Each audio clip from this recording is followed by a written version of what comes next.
त्यांमध्ये तो ओलाव होता, प्रेम होतं. माणसं एकमेकांकडे जायची, मुक्कामी राहायची, एकमेकाच्या सुखदुःखात मनापासून सहभागी व्हायची. पण आता ह्या सगळ्या जगण्याच्या धावपळीत ही सगळ्या गोष्टी दुर्लक्षित व्हायला लागल्या. आणि याचं एक कारण असं पण आहे बरं का, आता अभाव उरला नाही.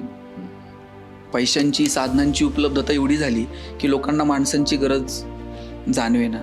पूर्वी लग्न जर ठरलं तर भावकीतली पोरं पत्रिका वाटायला असायची. संध्याकाळी स्वयंपाकाला भावकीतली पोरं असायची.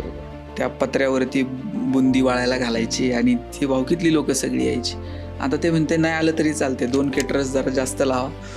म्हणजे हे जे साधनांची उपलब्धता आहे ना, याच्यात माणसांकडे आपलं दुर्लक्ष व्हायला लागलं. साधनं ही वापरण्यासाठी असतात आणि माणसं ही जपण्यासाठी असतात.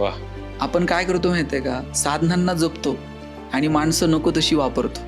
तिथे गडबड व्हायला लागली.